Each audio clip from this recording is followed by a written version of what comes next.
आवाज है ना? ठीक है, अब बात नहीं कीजिएगा, ठीक, अब शांत हो जाइए। जो आज से भारत का भूगोल की जो क्लास है वो चलेगी। जो हमारे फाउंडेशन की जो क्लास है उसको हम दरोगा में और जो सुपर टेट है उसमें ऐड कर दिए हैं, क्योंकि सुपर टेट का भी जो सिलेबस है वो उसमें फोकस डाले हुए है भूगोल पर, ठीक है, यानी ज्योग्राफी पर। और सुपर टेट की जो परीक्षा है उसमें सुपर टेट वालों के लिए इसके बाद साइंस की क्लास होगी जो राहुल रतन सर लेंगे, तो वो दरोगा का जो टारगेट चल रहा है उसमें भी आ जाएगा, या बीपीएससी 30 सितंबर को। क्योंकि सभी चीज़ें जैसे एक्चुअली उस लेवल पर ले जाते हैं ताकि किसी भी प्रकार का क्वेश्चन आएगा तो आपको दिक्कत ना हो, इसको याद रखिएगा। और दिन प्रतिदिन परीक्षा जो है वो टफ होते जा रही है। अभी भी आप लोग देखे होंगे जो रिजल्ट आया है एक परीक्षा का अभी कल, उसमें परसेंटेज देख रहे हो ना कहाँ पहुँच गया है। कई लोग जो अच्छा किए थे वो धराशायी हो गए हैं इस एग्ज़ाम में। तो इसका मतलब है कि अब धीरे धीरे विद्यार्थी क्या कर रहे हैं, पढ़ाई कर रहे हैं। और अब सोचिएगा कि कंफर्ट जोन में रह करके हम निकाल लें तो अब वो ज़माना गया, नहीं हो पाएगा। आपको लड़ना पड़ेगा और अच्छे से तैयारी करेंगे तो आपका सिलेक्शन होगा। सुपर टेट वाले जो हैं उनके लिए ये 2 घंटे की क्लास हो जाएगी। इसके बाद वाली क्लास भी रहेगी साइंस, और जो दरोगा टारगेट या फिर जो बीपीएससी वाले हैं उनके लिए भी 2 घंटे की।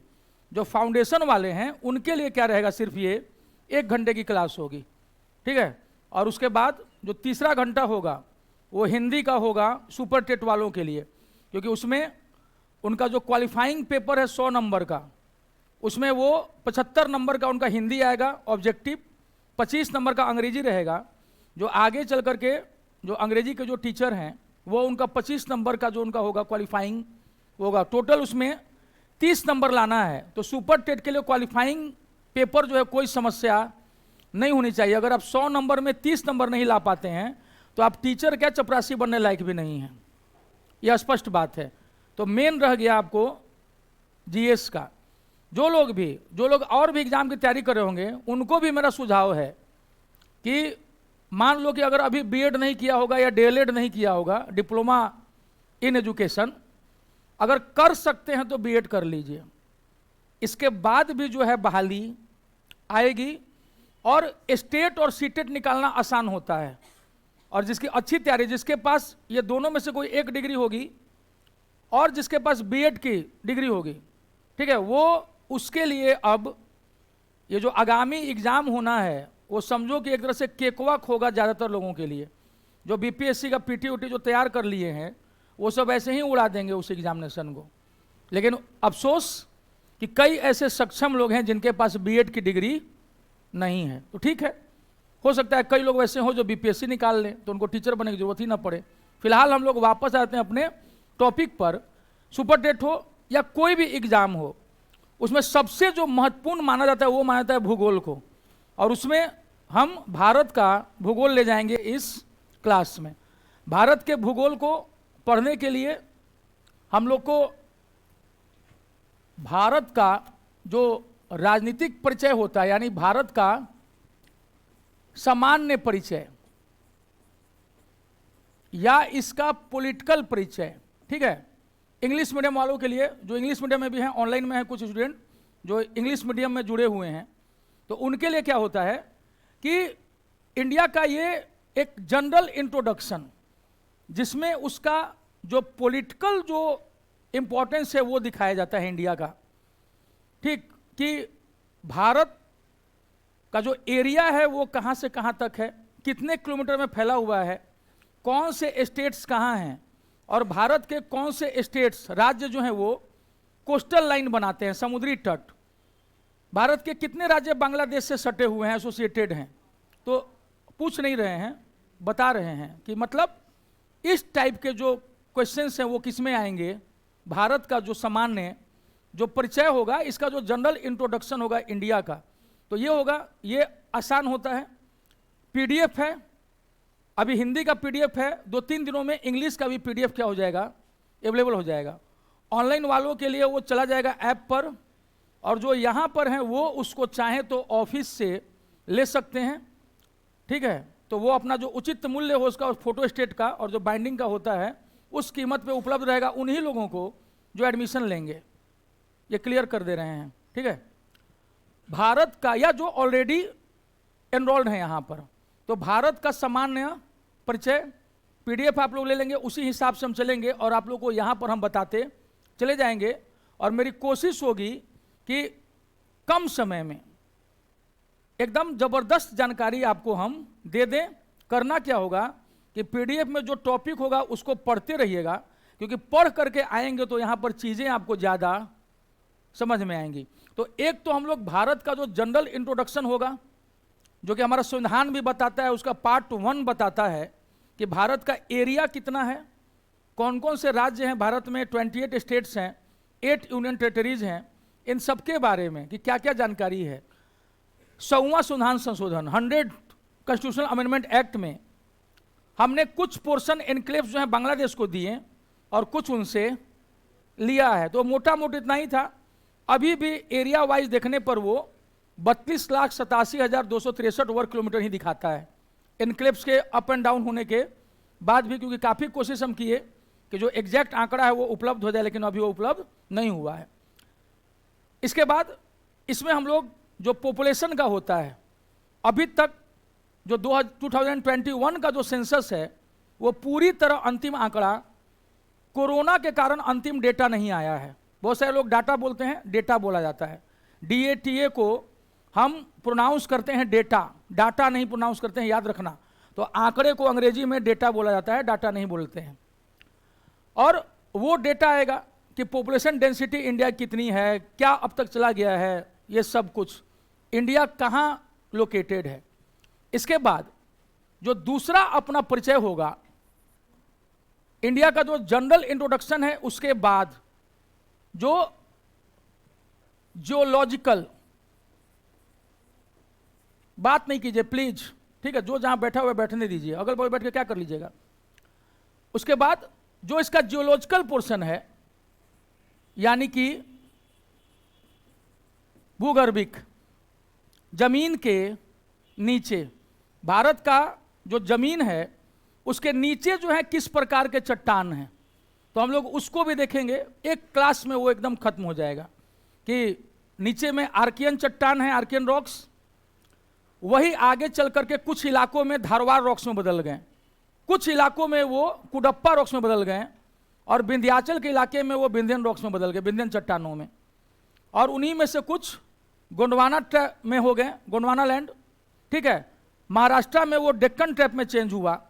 तो ये कुछ मिट्टी के प्रकार होंगे जिनको हम लोग कहाँ देख लेंगे, चट्टानों के प्रकार को भारत के भूगर्भिक इतिहास में।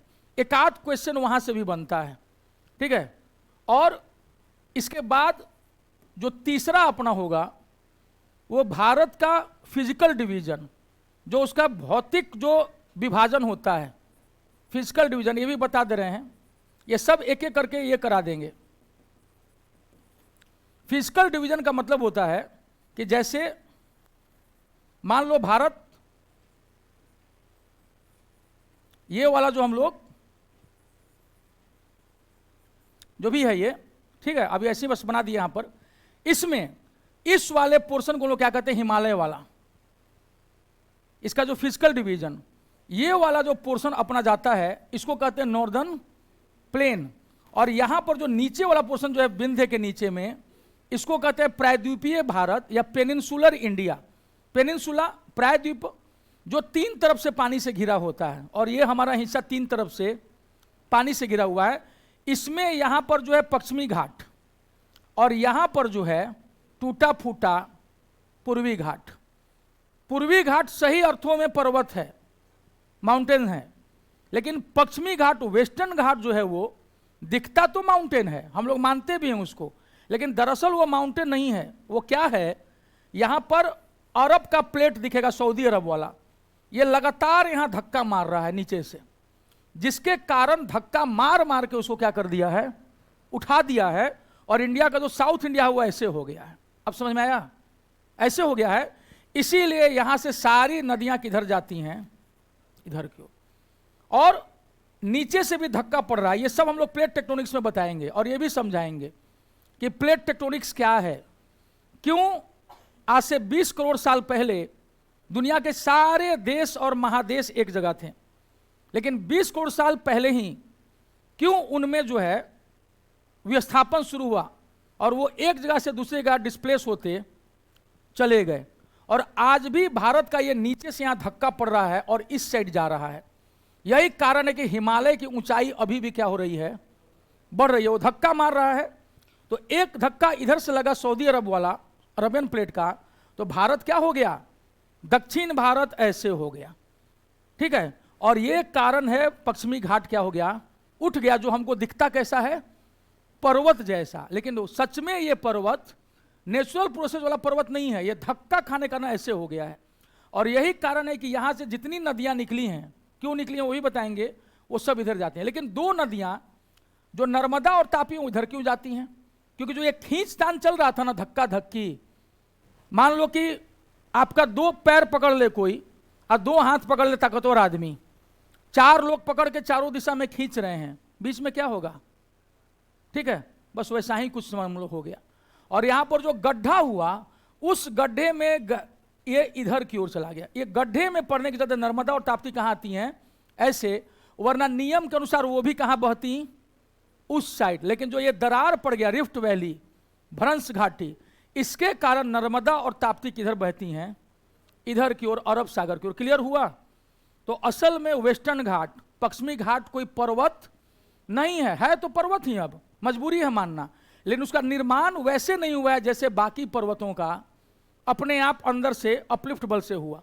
और जो जो ईस्टर्न घाट है, पूर्वी घाट, ये नेचुरल माउंटेन है जो कि नीचे के बल से जो है ऊपर उठ गया। लेकिन ये क्या है, ये दूसरे प्लेट के धक्का देने के कारण इधर की भूमि क्या हो गई है, उठ गई है। यही है पश्चिमी घाट यानी वेस्टर्न घाट, ठीक है, इतना समझ में आ रहा है। और इसके इधर जो थोड़ा सा पोर्शन बचता है, ये भी तटीय मैदान है, और इसके इधर भी जो ये भी कोस्टल प्लेन है। तो जैसे यहां पर नॉर्थ इंडिया का प्लेन है, मैदान है, उसी तरह दोनों साइड में इंडिया के क्या है, नीचे में कोस्टल प्लेन, पूर्वी तटीय मैदान, पश्चिमी तटीय मैदान, ठीक है, जो कि पश्चिमी घाट के इधर है और पूर्वी घाट के उधर है। इसके अलावा अंडमान निकोबार द्वीप समूह और लक्षद्वीप समूह, इसी को पढ़ने को कहते हैं फिजिकल डिवीजन ऑफ इंडिया, यानी भारत का जो भौतिक विभाजन है वो ये है। तो पॉलिटिकल डिवीजन जो भारत का सामान्य परिचय है वो है जो हमारे राजनेताओं ने बांटा है, भारत पाकिस्तान को विभाजित करके, बांग्लादेश को अलग करके, ठीक है। और जो 28 राज्य हैं, 8 यूनियन टेरिटरी हैं, 8, उनके स्टडी को हम कहाँ रखेंगे, भारत के सामान्य परिचय में, कितना पॉपुलेशन है, क्या है, ये सब। दूसरे वाले में भारत के नीचे जो रॉक्स है, चट्टान है, उसका अध्ययन भारत में कि कहाँ कहाँ क्या है, कैसे बना है, एकदम क्लियर कट कॉन्सेप्ट के साथ। और तीसरा आपका क्या होगा, फिजिकल डिवीजन, कहाँ हिमालय है, उसके बाद नॉर्थ इंडिया का प्लेन है, उत्तर भारत का विशाल मैदान, उसके नीचे जो है पेनिनसुलर इंडिया है, उसका पठार प्लेटो। तो पर्वत में, पठार में, पहाड़ में क्या अंतर है ये भी जानेंगे, और मैदान में, और मैदान है नीचे में, यानी कि पूर्वी घाट का मैदान और पश्चिमी घाट का मैदान, जो उसके पर्वतों के अगल बगल में समुद्र और पर्वत के बीच में है। और इसके अलावा द्वीप समूह 2, अंडमान निकोबार आइलैंड्स और लक्षद्वीप आइलैंड, ठीक है। तो इन सबको हम लोग कहाँ पढ़ेंगे, हम लोग पढ़ेंगे फिजिकल डिवीजन ऑफ इंडिया, यानी भारत के भौतिक विभाजन में। इतना जब ये 3 कर लेंगे तो इंडिया बहुत कुछ हद तक क्या आ जाएगा अपने कमांड में। इसके बाद जो जो चीज़ होगा, जैसे मान लो कि भारत की नदियां हैं, ठीक है, तो इसको कहते हैं drainage system of India. Drainage system यानी का जो भारत का जो नदी तंत्र है, भारत में छोटे बड़ी 10,000 नदियां हैं, ठीक है, नदियों का देश ही है भारत। और भारत में कितनी नदियां हैं, छोटी बड़ी 10,000 नदियां हैं। तो जो महत्वपूर्ण नदियां हैं उनको पढ़ेंगे। उसके बाद भारत की मृदा, ठीक है, यानी कि सॉइल, कहां पर अलुवियल सॉइल है, जलोढ़ मिट्टी, कहां पर ब्लैक सॉइल है, क्यों है, क्या विशेषता है, बहुत ज़्यादा डीप नहीं, काम भर। इतना नहीं कि वो हेक्टिक हो जाए और फिर आपको क्या लगने लगे, बोझ। ज़्यादा पढ़ेंगे प्रोफेसर बनेंगे या मेरी तरह पढ़ाएंगे, कम पढ़ेंगे जॉब लेंगे डायरेक्शन में रह करके, और कोई चीज़ छोड़नी उसमें नहीं है। तो मृदा में हम लोग देख लेंगे जलोढ़ मिट्टी कहाँ है, अलुवियल सॉइल सबसे ज़्यादा है भारत में। काली मिट्टी ब्लैक सॉइल महाराष्ट्र गुजरात में, कपास के लिए फेमस है, कॉटन के लिए, ठीक है। रेड सॉइल लाल मिट्टी, ठीक है। लेटेराइट ईंट के लिए, ब्रिक्स के लिए।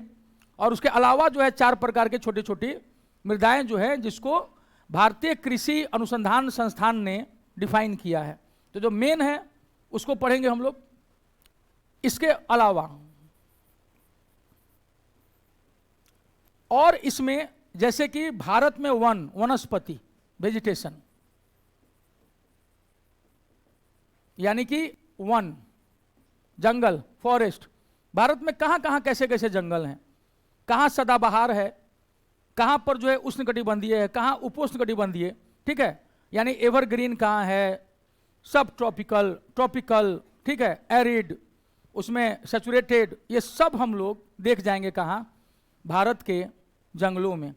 इसके बाद और आगे जाएंगे तो जो भारत का खनिज संसाधन है, आपको वो खनिज संसाधन का मतलब है कि भारत का कौन सा राज्य गोल्ड में आगे है, सिल्वर में आगे है, कोयले में आगे है, लोहे में आगे है, ठीक है। तो जब हम लोग रॉक्स के बारे में पढ़ेंगे, जो बताए थे ना इसके पहले, यहाँ पर जियोलॉजिकल भूगर्भिक, जमीन के नीचे बोलते हैं जियोलॉजी, भूगर्भ यानी भू जमीन के गर्भ में क्या क्या छुपा हुआ है।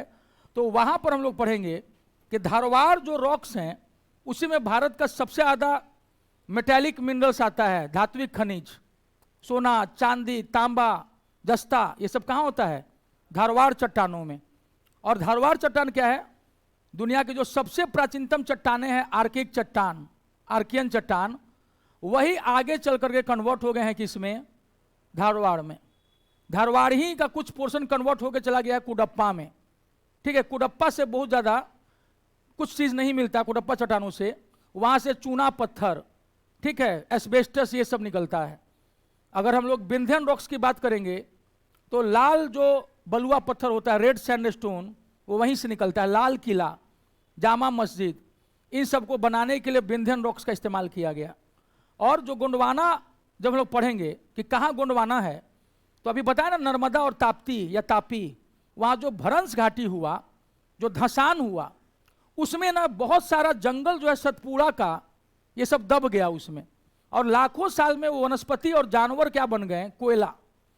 इसीलिए देखना कि जहाँ जहाँ भ्रंश घाटियाँ हैं, रिफ्ट वैलीज, दामोदर, जो आपको गोदावरी, ताप्ती, नर्मदा, इन सब इलाकों में आप देखना, झारखंड के महानदी, इन सब रिफ्ट वैलीज में ही कोयला मिलता है। क्यों मिलता है, क्योंकि उसमें जो है वेजिटेशन यानी कि वनस्पतियां और जीव जंतु क्या हो गए, धंस करके दब गए, और लाखों साल में वो जीव जंतु और घास पास क्या बन गया, घास पात, वो सब बन गया कोयला, ठीक है। और उसी कोयले में से निकला कहीं हीरा, पन्ना में, मध्य प्रदेश के पन्ना में। तो जब ऐसे आप पढ़ेंगे तो सब कुछ आपके दिमाग में क्या हो जाएगा, हम जो क्लास में बोलेंगे सब आपके एग्जामिनेशन हॉल में गूंजेगा कि नहीं वो बताए थे उस समय, ठीक है। और इसका अद्भुत जाएगा वो एग्जाम में, उसका प्रभाव पड़ेगा कि जब हम ऐसे खोल दिए, जैसे अभी बता रहे हैं, तो कैसे दिमाग में आना शुरू हो गया।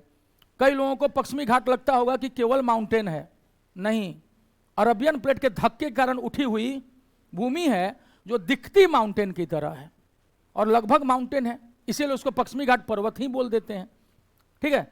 वेजिटेशन यानी वन, इसके बाद खनिज संसाधन यानी कि मेटेलिक मिनरल्स, ठीक है, खनिज संसाधन, mineral resources, sorry, mineral resources. ये सब कुछ देख लेंगे किस स्टेट में क्या है, क्यों होता है।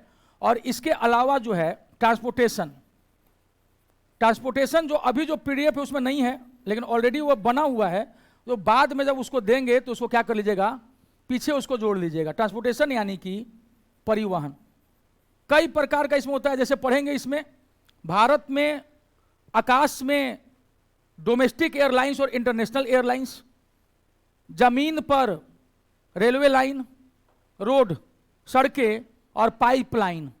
पाइपलाइन भी ट्रांसपोर्टेशन का है, ठीक है। तो ट्रेन्स के बारे में पढ़ेंगे कि भारत में कितने रेलवे जोन्स हैं, सबसे नया कौन है, पुराना कौन है, मेट्रो रेल कहाँ कहाँ क्या है, ये सब कहाँ देखेंगे ट्रांसपोर्टेशन में। और इसके अलावा समुद्री मार्ग, सी रूट, भारत का जो इंटरनेशनल ट्रेड होता है, अंतर्राष्ट्रीय व्यापार, उसका 97% कहाँ होता है, समुद्री मार्ग से होता है। और उसके अलावा भारत के भीतर में नदियों में जलमार्ग, वाटरवेज, जैसे पटना से लेकर कर कलकत्ता तक जाना हो तो गंगा नदी में उतर जाओ, ठीक है, आप पहुंच जाएंगे। इस रास्ते भी आपने देखा होगा, कुछ समय पहले क्रूज जो है यहाँ से गुजरा था, तो उसमें लोग बनारस से चल करके वो नॉर्थ ईस्ट की तरफ निकल गया था अपने 50 दिनों से अधिक की यात्रा पर। तो ये सब कुछ हम लोग कहाँ पढ़ेंगे, ट्रांसपोर्टेशन में। और इसके अलावा भी अगर कुछ बच जाएगा तो वो सब हम आपको किस में पढ़ा देंगे, भारत के भूगोल में, ठीक है। इतना समझ में आया कि ये सब कुछ आपको।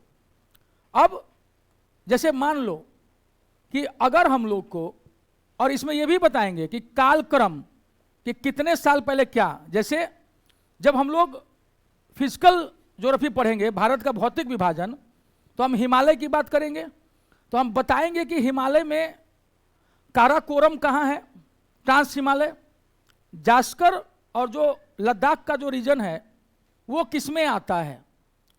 फिर हिमालय में कौन कौन है, महान हिमालय, ग्रेटर हिमालयाज, मिडिल हिमालयाज या लेसर हिमालयाज, मध्य हिमालय, और या उसी को हम क्या कहते हैं, लघु हिमालय। और सबसे आगे जो सबसे मैदान के साइड में है, शिवालिक हिमालय, ठीक है, दैट इज शिवालिक हिमालय। बिहार में केवल एक जिले में मिलता है, पश्चिमी चंपारण में, वेस्टर्न चंपारण, जो बेतिया और बगहा वाला है, रामनगर, दून, ठीक है। तो सोमेश्वर श्रेणी, तो जो सोमेश्वर चोटी है वो किसका हिस्सा है, हिमालय का, हिमालय का शिवालिक हिमालय का वो हिस्सा है।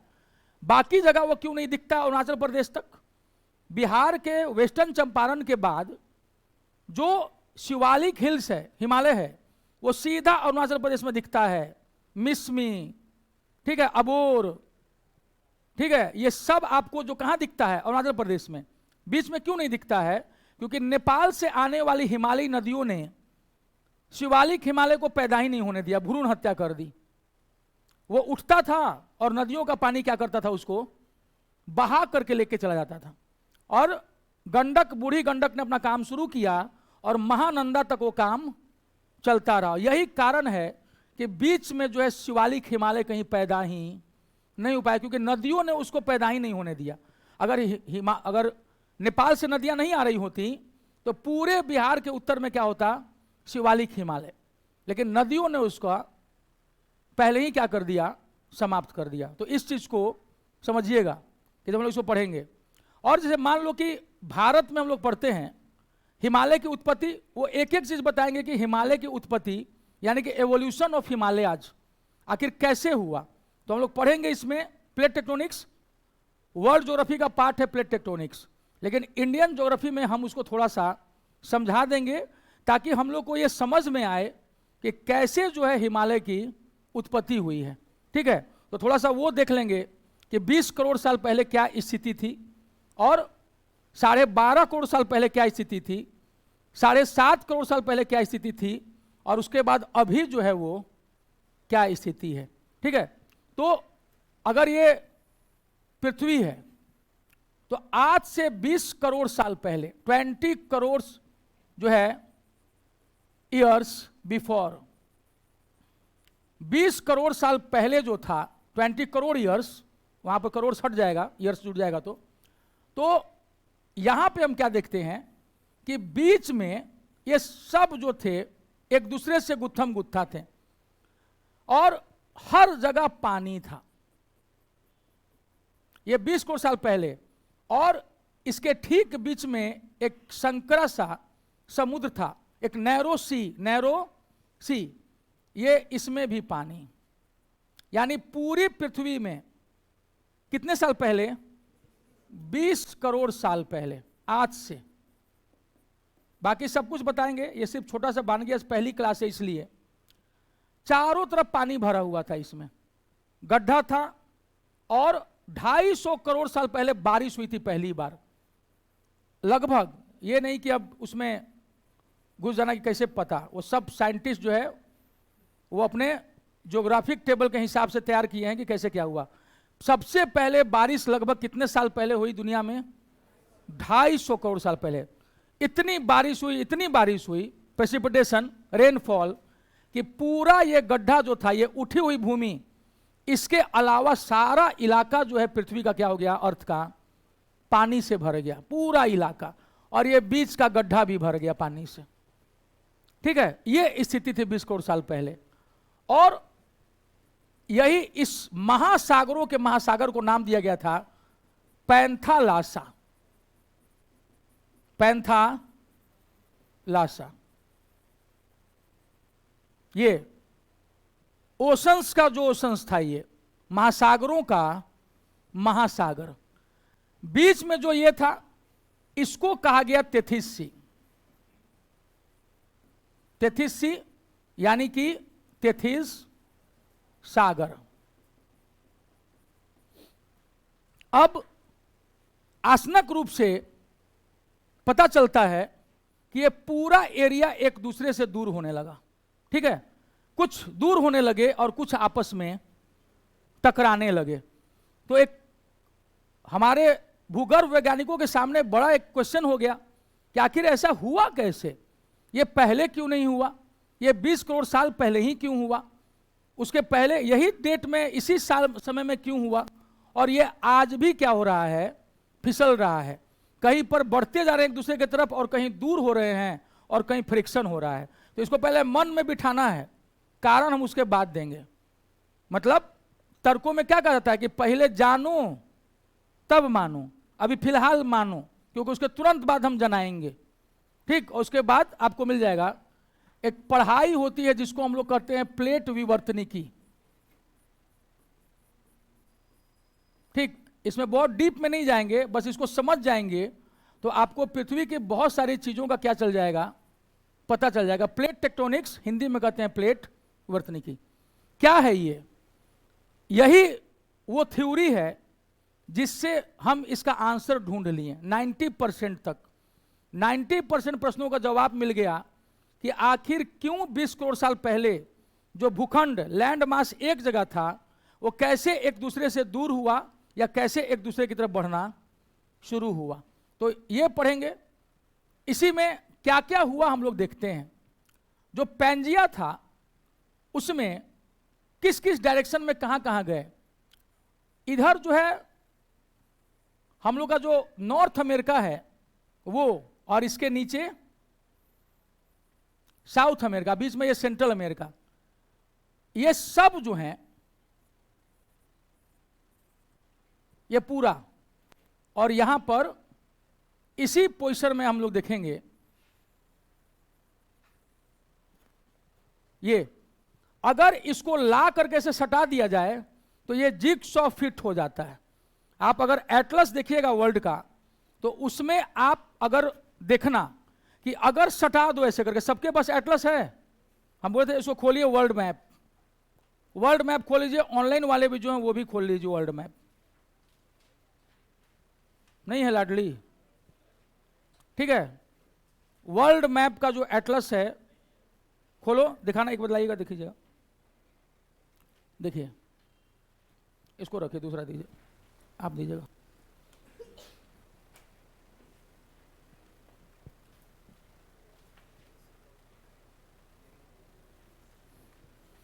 देखिए यहां पे ये दिख रहा है, देखो जो नॉर्थ अमेरिका, साउथ अमेरिका है, और जो अफ्रीका और यूरोप है, अगर इनको सटा देंगे तो जिगसॉ फिट हो रहा है कि नहीं? लग रहा है ना कि सेट कर जाएगा दोनों। यहां पर इसको अगर हम बढ़ा के इधर कर देते हैं तो इसमें सट जाएगा, दिख रहा है ये। आप इसको खिसका दीजिए, इसको ढकेल के उधर कर दीजिए, इस पोर्शन को उधर कर दीजिए, तो ये दोनों क्या हो जाएंगे, सट जाएंगे, और ऑस्ट्रेलिया यहां आके फिट हो जाएगा, ऑस्ट्रेलिया यहां फिट हो जाएगा, ये सब, और ये ऐसे ही थे। लेकिन हुआ क्या कि सब एक दूसरे से अलग होने लगे या एक दूसरे की तरफ बढ़ने लगे। और इसमें क्या हुआ, ये जो है नॉर्थ अमेरिका और साउथ अमेरिका, इससे क्या होने लगे, दूर भागने लगे, इस डायरेक्शन की ओर आने लगे। यहां पर अफ्रीका जो है वो इधर की ओर भागा, यूरोप का हिस्सा जो है वो इधर की ओर। इसके इधर देखना सऊदी अरब का प्लेट है, और उसके बाद क्या दिखता है अपना इंडिया, ये भी इधर की ओर मार रहा है। और यहां पर ये यानी यूरोप नीचे की ओर आ रहा है, अफ्रीका और इंडिया कहां जा रहे हैं, ऊपर की ओर। जबकि नॉर्थ अमेरिका जो है वो और साउथ अमेरिका वो किधर आ रहे हैं, इधर की ओर। और यहां पर है पैंथलासा का नया रूप, पैसिफिक ओशन, यानी प्रशांत महासागर। प्रशांत महासागर, प्रशांत महासागर खुद में एक बड़ा प्लेट है। अब ये बताएंगे धीरे धीरे। अभी 2019 में यही चीज हम पढ़ा रहे थे, तो 90% जनसंख्या के सिर के ऊपर से चीजें गुजर गई थी, और वो कहें कि कौन पागल आ गया है, पता नहीं क्या पढ़ा रहा है। क्यों? इसलिए नहीं जान रहे थे क्योंकि यहां शिक्षा का लेवल क्या था, कम था। सेम यही चीज हम इंदौर में बताए थे, तो वहां एक लड़के ने कहा था कि इन टीचर के कारण हमको भूगोल से प्यार हो गया, ज्योग्राफी से प्यार हो गया। उससे ज्यादा बढ़िया यहां पढ़ाए थे, तो कई लोग क्लास से निकल गए थे। तो टीचर गलत था, टीचर ही गलत था, उसी को मानना चाहिए अपनी गलती, क्योंकि वो अपने समय से आगे था। उसको समझ में आना चाहिए था कि जो डोज इंदौर में जाएगा वो जरूरी नहीं कि वो डोज यहां पर काम करेगा, ठीक है। और उसके बाद हमने अपने पढ़ाने का स्टाइल क्या कर दिया, बेस से शुरू कर दिया, ताकि सामने वाले के मन में, एक टीचर को एकदम होना चाहिए ऐसा, उसको ये नहीं लगे कि हम समझ रहे हैं तो सब समझ रहा है। उसको ये समझना चाहिए कि सामने में जो सबसे, महात्मा गांधी का जो मंत्र नहीं है, गांधी जी का मंत्र, कि समाज में जो सबसे पिछड़ा आदमी हो उसका ध्यान रखना। तो एक शिक्षक को अपने क्लास में उस सबसे पिछड़े बच्चे का ध्यान रखना पड़ता है, जिसके दिमाग में कुछ घुस न रहा हो, चुपचाप मुंह फाड़ के देख रहा हो कि क्या पढ़ा रहा है। तो वैसी स्थिति में आपको इसका ध्यान रखना पड़ेगा। इसीलिए हम बोले कि फिलहाल के लिए क्या करो, अभी इसको मानो कि नहीं, अगर ये आदमी बता रहा है तो ऐसा ही हो रहा होगा, कारण उसके बाद बताएंगे। ये नहीं कि खाली हम कहेंगे मानो जानो मत, जैसे धर्मों में होता है कि मानो जानो मत, क्योंकि जान गए तो फिर पोल क्या होगा, खुल जाएगा। तो ये चीज इसको ऑब्जर्व किया गया और पाया गया कि भैया ये कभी ना कभी एक दूसरे से सेट था। तो कहा गया कैसे साबित करेगा बे कि सेट था। तो क्या पाया गया, यहां की जो चट्टानें और जो यहां के जो चट्टानें रॉक्स थी, सेम एज ग्रुप और सेम कैरेक्टरिस्टिक, एकदम एक। यहां के जो चट्टान और यहां के चट्टान, एक आयु, ठीक है, एक जैसी संरचना, जिससे समझ में आ गया कि आज से 20 करोड़ साल पहले ये दोनों क्या थे, एक साथ थे, लेकिन एक समय के बाद ये टूट करके अलग हो गए। तो कहा गया यहां देखो, तो पता चला कि यहां और यहां एकदम एक जैसा। कहा गया ओ, एक बड़ा प्रूफ मिल गया कि ये कभी ना कभी एक जैसे रहे होंगे। यहां पर फिर देखा गया एक लेमुर नाम का जीव है। लेमुर, लेमुर नाम का एक जानवर है, उसमें ना इधर भागने की प्रवृत्ति होती है अटलांटिक महासागर की तरफ, और वो भागता भागता समुद्र में डूब जाता है, लेकिन फिर भी भागना नहीं छोड़ता है। पूछा गया ऐसा क्यों? पता चला कि 20 करोड़ साल पहले इधर से भागता उधर चला जाता था, आज तक उसकी आदत छूटी नहीं है। तो वो भी एक प्रूफ हो गया कि ये क्यों इधर भाग रहा है। तो पहला प्रूफ हुआ कि ये इसको डाल दो यहां पर तो एकदम सेट हो जाएगा। दूसरा प्रूफ हुआ कि इधर का चट्टान इससे और इधर का चट्टान इससे एकदम मैच कर रहा है, एकदम मैच कर रहा है। लग रहा है कि खोए हुए कुंभ के मेले में बिछुड़े हुए भाई थे जो बिछुड़ गए। उसके बाद और भी कई कारण जो सेम मैच करता है, इसीलिए यह मान लिया गया कि ये पहले क्या थे, एक थे। तो फिर क्वेश्चन आया, तो भाई इसको दूर किसने किया? तो दूर करने के लिए हमको समझना पड़ा प्लेट टेक्टोनिक्स। कहा गया कि ये दोनों तो दूर भाग रहे थे, यहां पर पैसिफिक ओशन का प्लेट है, बहुत सारा नाजका प्लेट है, ये सब टाइप के कई प्लेट्स हैं जो हम बता देंगे आपको। वो जो है ना इधर भाग रहे हैं। यानी प्रशांत महासागर जो प्लेट है वो किधर भाग रहा है, किधर की ओर जा रहा है, वो ईस्ट की ओर। और नॉर्थ अमेरिका साउथ अमेरिका किधर की ओर भाग रहे हैं, इधर की ओर। दोनों में जो प्रशांत महासागर जो है वो ज्यादा भारी है, उसका प्लेट नीचे का हिस्सा। और वो क्या किया, इतना कस के धक्का मारा कि ये दोनों वैसे ही उठ गए जैसे अरबियन प्लेट के धक्के से दक्षिण भारत। और दक्षिण भारत में क्या बन गया, उस साइड में कौन सा पर्वत, वेस्टर्न घाट्स, पश्चिमी। ठीक जब इसी तरह पैसिफिक प्लेट ने मारा धक्का तो ऊपर में बन गया रॉकीज, समझ आया, और नीचे बन गया एंडीज। क्लियर हो रहा है कि कैसे क्या हुआ होगा। तो जब पैसिफिक प्लेट ने इधर धक्का मारा एकदम ठीक जैसे अरबियन प्लेट ने भारत में धक्का मारा नीचे, तो हमारा क्या हो गया, हम ऐसे हो गए। वैसे ही यहां पर नॉर्थ अमेरिका और साउथ अमेरिका कैसे हो गए, ऐसे हो गए। और इसीलिए यहां पर बन गया रॉकीज और यहां बन गया एंडीज। ये वर्ल्ड ज्योग्राफी का पार्ट है, लेकिन आपको पढ़ा कहाँ रहे हैं, इंडियन ज्योग्राफी में घुस रहा है दिमाग में धीरे धीरे थोड़ा थोड़ा। तो तब समझ में आएगा कि क्यों यहां रॉकीज है, क्यों यहां एंडीज है, और क्यों दक्षिण भारत में वेस्टर्न घाट है। अब यहां पर हम क्या बताएं कि ये वाला फिसल करके नीचे आ रहा है यूरेशिया, यूरोप प्लस एशिया, और अफ्रीका और इंडिया कहां जा रहे हैं, ऊपर जा रहे हैं। यहां क्या होगा, यहां इनके टकराने से अभी पूरा नहीं टकराया है, इसीलिए तेथिस सागर का छोटा सा हिस्सा बच गया है, that is known as Mediterranean sea, यानी भूमध्य सागर। ये कौन है, ये वही तेथिस सागर है जो हम अभी पिछले ये में बताए आपको, यहां पर ये दिखाए थे। आज ये कहां चला गया, पैंथालासा तो पैसिफिक बन गया, प्रशांत, हिंद महासागर और अटलांटिक महासागर बन गया, तीन में विभक्त हो गया। लेकिन इस छोटकू का क्या हुआ जो बीच में था, ये बीच में बेचारा थोड़ा सा रह गया है भूमध्य सागर के रूप में, इसीलिए उसका नाम क्या है, मेडिटेरेनियन।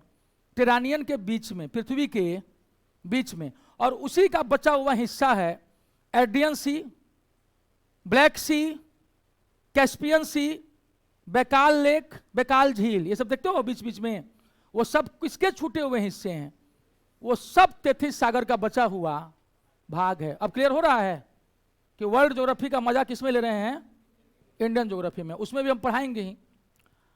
तो ये बच गया। अब भारत और अफ्रीका में क्या हुआ, यहां पर हम बता रहे हैं ना कैसे टकरा रहे हैं। कई करोड़ साल के बाद एक दिन भूमध्य सागर भी साफ हो जाएगा, बचेगा ही नहीं। क्यों नहीं बचेगा, क्योंकि अफ्रीका किधर की ओर भाग रहा है। और अभी सुने थे तुर्की में और सीरिया में जो भूकंप आया था, ठक, समझा, आज भी झटका लग रहा है। और यहां पर यूरोप और एशिया के बीच में तुर्की फंसा हुआ है, सीरिया, ठीक है। और ये सब चारों तरफ से धक्का खा रहे हैं, ऐसी जगह पर स्थित हैं कि धक्का अब उनको लगेगा ही लगेगा, ठीक है। और उनको तैयार रहना पड़ेगा आने वाले भूकंपों के लिए, क्योंकि ये लगातार क्या हो रहा है, प्लेट टेक्टोनिक्स अपना काम कर रहा है। मेटानियन एक दिन पतला होता चला जाएगा।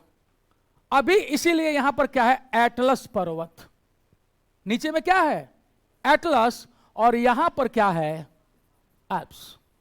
ऊपर में एल्प्स बना है टकराने से। कैसे बना, दो चीज टकराए, ठीक है। अगर जो भारी रहा नीचे घुस गया तो दूसरा पोर्शन क्या हो गया, उठ गया। उठ गया तो क्या बन गया, पर्वत। जब थोड़ा सा घुसा, थोड़ा सा उठा, पूरा घुस जाएगा तो पूरा उठ जाएगा। यहां क्या हुआ कि इंडियन प्लेट भारी है, क्योंकि इसमें हिंद महासागर जुड़ा हुआ है, इंडियन ओशन, और वो धक्का मारा कि यूरेशिया क्या हुआ, ऊपर उठ गया। और वहां क्या बन गया, हिमालयाज। क्लियर हुआ, यहां पर रॉकीज बना, एंडीज बना, और यहां पर एटलस बना, एल्प्स बना, और यहां पर हिमालय बना। यानी प्लेट टेक्टोनिक्स को अब समझना पड़ेगा कि भैया ये किस चिड़िया का नाम है, तब जाकर के हम लोग समझ पाएंगे कि पर्वतों का जन्म कैसे हुआ, क्यों यहां पर ज्वालामुखी है, ठीक है, लेकिन यहां पर ज्वालामुखी क्यों नहीं है हिमालय में। यहां पर भूकंप तो है, जहां भी पर्वत बने हैं वहां भूकंप है। क्यों बने हैं पर्वत? दो प्लेटों के टकराने से।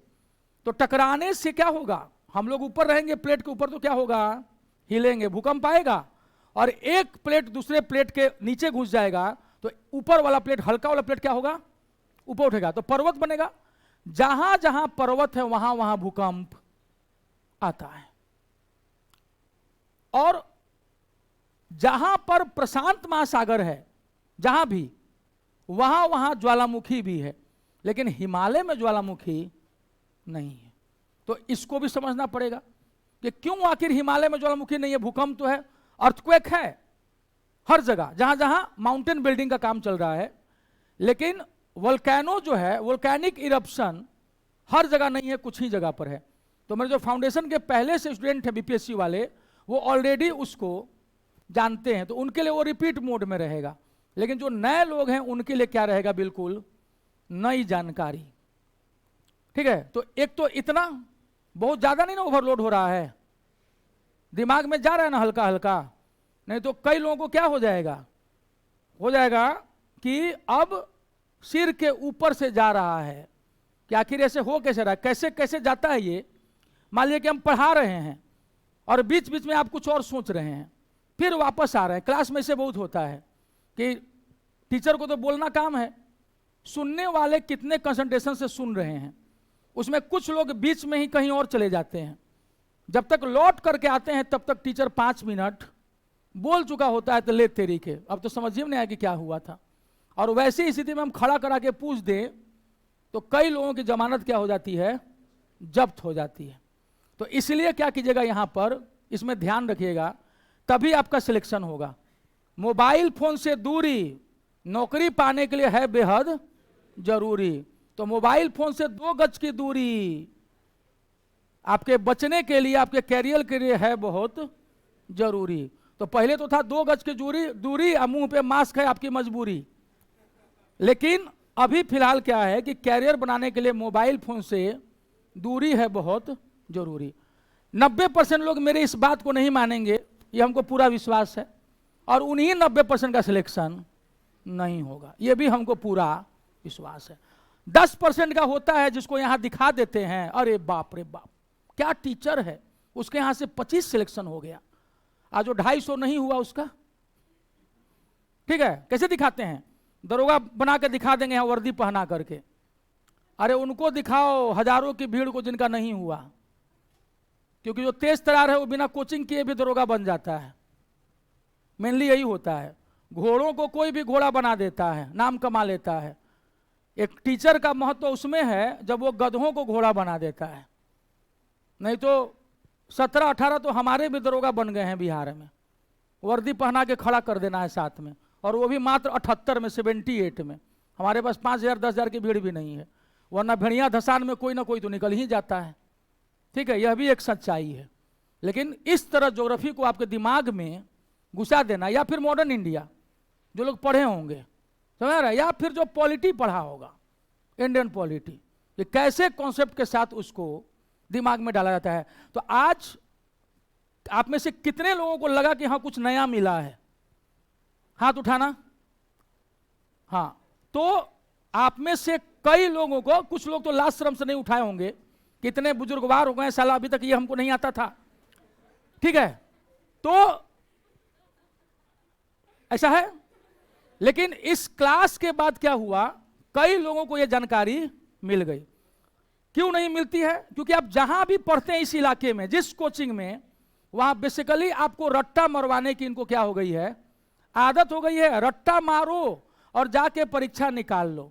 लेकिन जब आप इस तरह पढ़ेंगे तो आपके सोचने की दिशा बढ़ जाएगी, और आप चपरासी सिपाही से होते हुए आगे सोचने लगेंगे कि कैसे कोई राम भजन कुम्भकार, दिल्ली पुलिस का सिपाही जो है आगे चल के IAS बन जाता है, कैसे कोई सूरज तिवारी जिसका 2017 में एक रेल दुर्घटना में दोनों पैर जांग से, दायां हाथ और बाएं हाथ की 2 उंगलियां कट गई, उसके बाद भी वो आईएएस बन गया अपने पहले ही प्रयास में।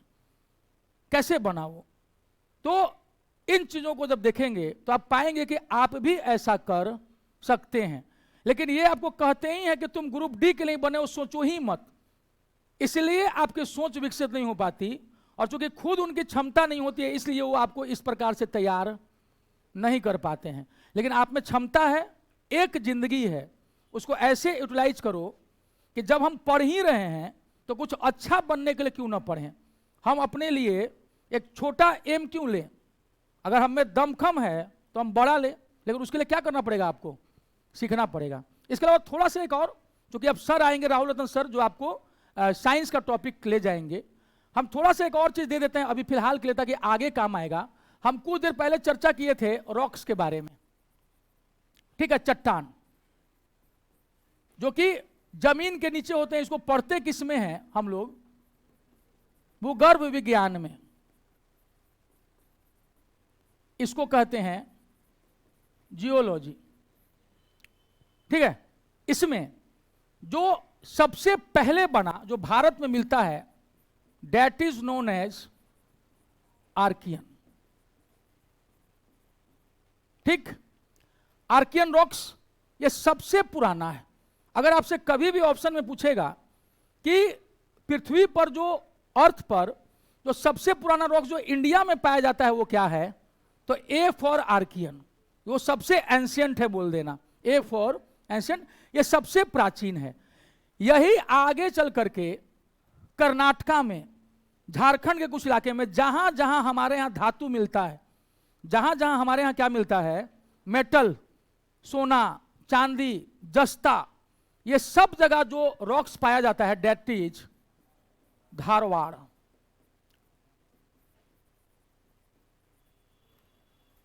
धारवाड़ कर्नाटका में एक जिला है जिसका नाम क्या है, धारवाड़। सबसे पहले ये रॉक्स कहां मिले थे?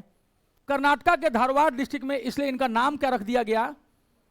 उसके समय से this rocks came to be known as Dharwad rocks. और धारवाड़ कैसे बना? कुछ आर्कियन चट्टान ताप से, गर्मी से, कुछ सारे नहीं, वो क्या किस में कन्वर्ट हो गए? धारवाड़ में। कुछ अभी भी आर्कियन है, कुछ अभी भी क्या है, जिन पर बहुत ज्यादा टेम्परेचर, प्रेशर का, प्रेसिपिटेशन यानी रेनफॉल का असर नहीं पड़ा, वो आज भी क्या है, आर्कियन वैसे पुराने पड़े हुए हैं। और इनमें जो है कोई जीव नहीं मिलता, यानी कि इसमें कोई भी ऑर्गेनिज्म जो है वो नहीं मिलता है ही नहीं, जीवन ही नहीं है। इससे क्या अंदाजा लगाया साइंटिस्ट ने कि जब ये चट्टान बने थे तब पृथ्वी पर जिंदगी नहीं थी, ठीक है। तो धारवाड़ ये वो रॉक्स है जो सबसे ज्यादा, जिसमें मिनरल्स मिलता है, खनिज संसाधन मिलता है। तो पूछेगा कि मिनरल रिसोर्सेज सबसे ज्यादा कहां मिलते हैं, उसमें भी मेटल्स, तो वो किस में मिलता है? धारवाड़ में। यानी कि खनिज संसाधनों में धनी कौन है सबसे ज्यादा? धारवाड़। खनिज क्या है? खनिज संसाधन, इसमें धातु, जिसमें लोहा का तत्व ज्यादा होता है, दैट इज नोन एज, जो मेटल्स, मेटेलिक्स, धारवाड़ लोहा, यानी कि आयन, जिसको फेरस बोलते हैं उसमें। तो मार धार किससे करते हैं? लोहे से। धारवाड़ मार धार। तो मार धार के लिए धारवाड़ में क्या मिलता है? लोहा, सोना, अरम यानी कि गोल्ड, सिल्वर, तांबा यानी कॉपर, ये सब कहां मिलता है? ठीक है, कॉपर यानी तांबा, ठीक है। जस्ता दैट मीन्स जिंक, ये सब कहां मिलता है? धारवाड़ में। तो जो आर्कियन कन्वर्ट हो गया धारवाड़ में, वो खनिज की दृष्टि से सबसे संपन्न है। एग्जाम में पूछेगा कि बताओ आर्थिक रूप से, इकोनॉमिकली सबसे बढ़िया रॉक कौन है? धारवाड़। क्योंकि अब ये कहां कहां मिलता होगा? जहां जहां भारत में लोहा मिलता है। भारत में लोहा कर्नाटका में मिलता है, बाबा बुदन की पहाड़ियां, बाबा बुदन हिल्स, कुद्रेमुख। भारत में लोहा झारखंड में मिलता है। भारत में लोहा मयूरभंज, क्योंझर, ओडिशा में मिलता है, ठीक है, यानी जहां जहां लोहा मिलता है वहां वहां कौन सी चट्टाने हैं, धारवाड़। और धारवाड़ चट्टाने बेसिकली क्या थी, आर्कियन, वो चेंज हो गई किसमें, धारवाड़ में। तो अभी राहुल रत्न सर आ गए हैं, आईआईटी कानपुर से एमटेक हैं, तो उनसे साइंस पढ़िएगा, क्योंकि उनके ऐसा साइंस पढ़ाने वाला फिलहाल पटना में कोई नहीं है।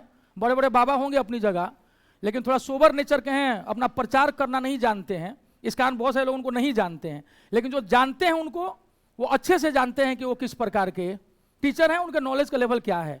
इसलिए आराम से शांति से बैठ करके उनको पढ़ लीजिएगा कुछ देर, तो कहीं ना कहीं आपका क्या हो जाएगा, भला हो जाएगा। ठीक है, तो फिलहाल इस क्लास को हम क्या करते हैं, यहीं ब्रेक देते हैं, और कल हम लोग फिर क्या मिलेंगे आगे। तो होप सही लगा होगा।